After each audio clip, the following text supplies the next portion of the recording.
جون کو نائب صوبیدار عطا محمد شہید نے اوپی کا چارج سنبھالا۔ ان کے ساتھ صرف 6 جوان موجود تھے، کیونکہ اس سے زیادہ ایک نفر بھی یہاں نہیں ٹھہر سکتا تھا۔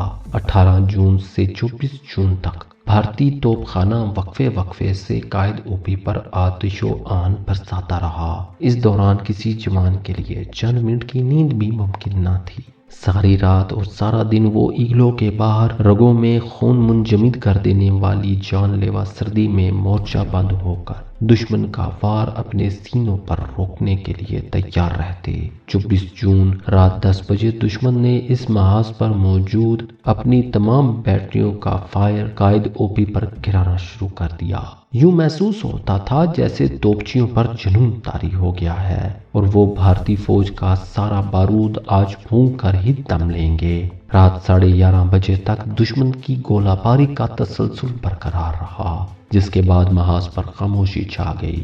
لیکن یہ خاموشی جس طوفان کا پیش خیمہ تھی، اس کا اندازہ ان شیر دل جانبازوں کو خوب تھا۔ موسم صاف تھا، برف کے طویل سلسلے پر چاند کی کرنیں پوری آب و تاب سے رقاصاں تھیں اور دور دور کا منظر صاف دکھائی دے رہا تھا۔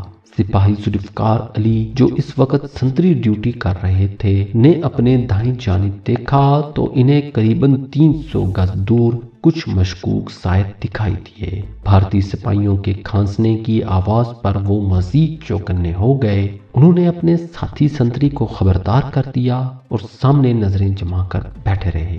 سامنے کا منظر اب مزید نمایاں ہونے لگا تھا۔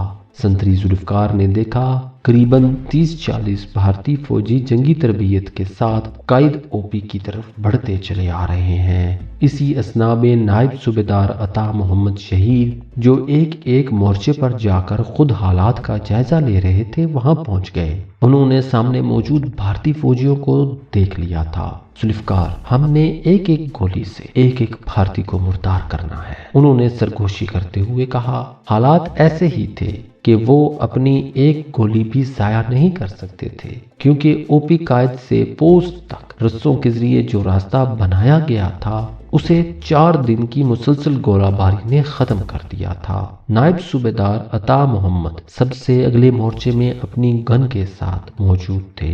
انہوں نے اپنے جوانوں سے کہہ دیا تھا کہ جب وہ فائر کریں اس کے بعد ہی دشمن پر گولی چلائی جائے۔ بھارتیوں کے خلاف جب کوئی مزاحمت نہ ہوئی تو انہیں اپنے افسران کی اس بات کا یقین آ گیا کہ واقعی اوپی قائد ختم ہو چکی ہے اور یہاں موجود پاکستانی ان کی توپوں کے گولوں کا شکار ہو چکے ہیں۔ ان کا فاصلہ اوپی سے کم ہو رہا تھا۔ جب یہ فاصلہ قریباً 20 گز رہ گیا تو نائب صوبیدار عطا محمد نے نعرہ تکبیر بلند کیا اور پہلی گولی فائر کی، جس کے ساتھ ہی بھارتیوں پر جہنم کا دہانہ کھل گیا اور وہ اپنے آدھے سے زیادہ ساتھیوں کو مرتے اور تڑپتے دیکھ کر واپس بھاگ گئے۔ پسپائی اختیار کرتے بھارتیوں نے اپنی توپوں سے کور فائر مانگ لیا تھا تاکہ ان کے اور پاکستانی کمانڈوز کے درمیان گولے حائل ہو جائیں، لیکن نائب صوبیدار عطا محمد نے فائرنگ پہلے ہی بند کر دی تھی کیونکہ ان تک کمک نہیں پہنچ رہی تھی اور وہ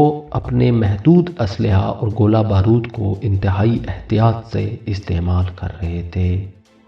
ان کے سامنے برفیلی جہنم پر بھارتیوں کی لاشیں بکھری ہوئی تھیں۔ پسپا ہوتے ہوئے بھارتی اتنی جلدی میں تھے کہ اپنے ساتھیوں کی لاشیں بھی نہیں اٹھا سکے۔ گزشتہ 3 دن اور 3 راتوں سے پاکستانی جوان مسلسل جاگ رہے تھے۔ اس دوران وہ بھارتی فوج سے زیادہ موسم کی غضبناکیوں کا مقابلہ کر رہے تھے۔ خون منجمد کرتی اس سردی میں وہ ایک لمحہ کے لیے بھی ایگلوں میں جا کر تازہ دم ہونے کا خطرہ مول نہیں لے سکتے تھے، کیونکہ ہر لمحہ چوکس رہنے کی ضرورت تھی اور دشمن کسی بھی لمحے انہیں غافل پا کر حملہ کر سکتا تھا۔ نائب صوبیدار عطا محمد جانتے تھے گزشتہ 20-22 گھنٹوں سے ان کے جوانوں کے منہ میں پانی کا ایک قطرہ بھی نہیں گیا۔ خود ان کے حلق میں کانٹے چبھ رہے تھے۔ وہ ان جوانوں کے کمانڈر ہی نہیں، ان کے لیے ایک شفیق بھائی اور باپ کا درجہ بھی رکھتے تھے۔ انہیں اپنا نہیں، ان کا احساس تھا اور وہ ان کے متعلق بہت فکر مند تھے۔ انہوں نے کسی طرح ایک سٹوو پر برف پگھلا کر اس میں انرجائل گھولا اور اپنے ایک ایک جوان تک پہنچ کر اسے اپنے حلق تر کرنے کا موقع دیا۔ ان کے خشک حلق سے انرجائل ملے پانی کا ایک ایک قطرہ آب حیات بن کر معدے میں اتر رہا تھا۔ سب سے آخر میں انہوں نے بچ جانے والے 2-3 گھونٹ اپنے حلق میں انڈھیل لیے۔ رات گزر گئی۔ دن کے منظر میں بھارتیوں کی جہنم واصل لاشیں ان کے علاوہ اب بھارتیوں کو بھی نظر آنے لگی تھیں اور ان کا غصہ بھی اسی حساب سے بڑھنے لگا تھا۔ صبح ڈلتے ہی بھارتیوں نے پھر گولہ باری شروع کر دی۔ وہ اتنا بے پناہ بارود پھونکنے کے بعد شاید حیران رہ جاتے تھے کہ ابھی تک قائد او پی پر پاکستانی زندہ موجود ہے۔ 1.5 گھنٹہ قیامت ڈھاتے گزر گیا۔ گولہ باری تھم گئی۔ کمانڈوز نے مورچوں سے سر باہر نکال لیے۔ اب وہ دشمن کے متوقع پیدل حملے کے منتظر تھے۔ جلد ہی ان کی امیدیں پوری ہونے لگیں۔ بھارتی تازہ نفری کے ساتھ حملہ آور ہوئے تھے۔ اس مرتبہ ان کی طرف بڑھنے والے اندھا دھند گولیاں بھی برسا رہے تھے، لیکن نائب صوبیدار عطا محمد آہنی فصیل کی طرح تن کر کھڑا تھا۔ اس نے اپنے ساتھیوں کو للکارتے ہوئے کہا، یہ جبراٹر کا قلعہ ہے، دشمن اس کی فصیلوں سے سر پھوڑتا پھوڑتا مر جائے گا۔ خبردار، جیتے جی دشمن کو یہاں قابض نہ ہونے دینا۔ ہم نے آخری سانس تک اس او پی کا دفاع کرنا ہے۔ ان کی زبان سے نکلا ایک ایک لفظ شیر دل کمانڈوز کے دلوں پر نقش ہو رہا تھا۔ جب بھی لڑائی میں وقفہ آتا وہ اپنے جوانوں کو قرآنی آیات سنانے لگتے۔ ان کے جذبہ جہاد کو ممیز لگاتے رہے۔ 72 گھنٹوں کی مسلسل بیداری نے جوانوں کے ذہنوں اور جسموں کو اپنی جکڑ میں ضرور کیا تھا، لیکن انہوں نے ہار نہیں مانی تھی۔ وہ مستعد تھے، تیار بر تیار تھے۔ دشمن کو ایک لمحے کے لیے انہوں نے اپنی کسی کمزوری کا احساس نہیں ہونے دیا تھا۔ دشمن کا یہ حملہ بھی پسپا ہو گیا۔ 8-10 لاشیں چھوڑ کر وہ پھر اپنے بنکروں میں دبک کر بیٹھ رہا۔ اپنی خفت مٹانے کے لیے دشمن نے پھر گولہ باری شروع کر دی، لیکن ان کے گولے فولادی سینوں والے ان کمانڈوز کا کچھ نہیں بگاڑ سکتے تھے، کیونکہ انہوں نے اپنے مورچے چٹانوں کے پیچھے اس طرح بنائے ہوئے تھے کہ دشمن سے کافی حد تک محفوظ رہ سکیں۔ 11 بجے دشمن نے دوسرا حملہ کیا۔ اس مرتبہ بھی اس کا حشر پہلے حملوں سے مختلف نہیں ہوا۔ نائب صوبیدار عطا محمد نے اپنے توپ خانے سے بھارتی پیدل دستوں کے سروں پر آگ برسائی اور وہ ایک ایک کر کے جہنم واصل ہوتے گئے۔ اس مرتبہ دشمن کا نقصان پہلے دونوں حملوں سے زیادہ ہوا تھا۔ اس مرتبہ بھی وہ 15-20 لاشیں چھوڑ کر واپس بھاگا۔ نائب صوبیدار عطا محمد کو اپنے وائرلیس سیٹ پر بھارتی افسروں کی گالیاں صاف سنائی دے رہی تھیں جو وہ اپنے جوانوں کو دے رہے تھے۔